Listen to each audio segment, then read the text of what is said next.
Sonuncu xəbərimizi təqdim edirik. Azərbaycan və Türkiyənin birgə əməkdaşlığı gənc nəslin texnoloji inkişafına böyük töhfə verir.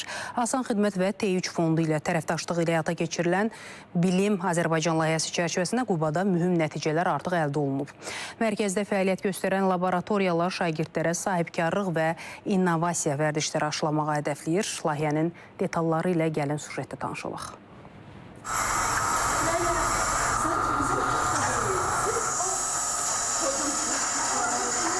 Bura çox maraqlıdır. Biz burada həm oxuyuruq, həm də əylənirik.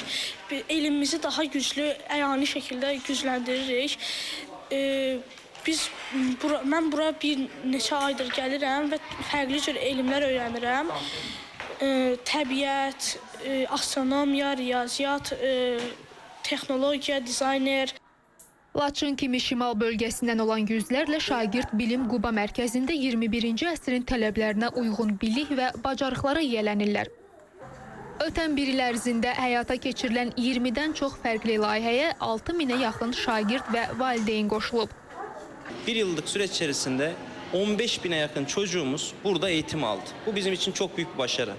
Bilim Bakü merkezimizde şu anda 160.000 öğrencimize eğitim verdik. Burada 15.000 öğrencimize şu anda eğitim gerçekleştirdik. İnşallah gelecekte bu çocuklarımız kendi pualarını üreten çocuklarımız olacak. Kendi maşınlarını üreten çocuklarımız olacak.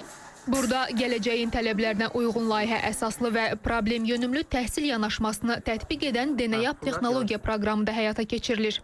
2025-ci ilin aprel ayında Qubada təşkil edilən imtahanda 1000 şagird arasından seçilən 80 nəfər sözü gedən proqramda təhsil almaq hüququ qazanıb.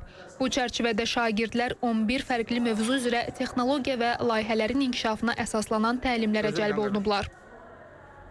Burada bir çox laboratoriya var. Biz hal-hazırda təbiət laboratoriyasındayıq. Burada əyani vasitələrdən istifadə edərək bir çox elm öyrənirik təbiət haqqında. Məsələn, biraz öncə mikroskopdan baxaraq çiçəklərin dişiciyini, erkəkciyini, necə tozandığını falan görürük. Hətta ana arıya da falan baxdıq. Qeyd edək ki, Bilim Azərbaycan layihəsi 2021-ci ilin sentyabrın 23-də Prezident yanında vətəndaşlara xidmət və sosial innovasiyalar üzrə Dövlət Agentliyi ilə Türkiyə Texnologiya Komandası fondu əsasında imzalanan anlaşma protokolu əsasında həyata keçirilir. Ramiz Ramazanlı, Polad Tahirov, Aysən Ələkbərova, İTV Xəbər, Quba.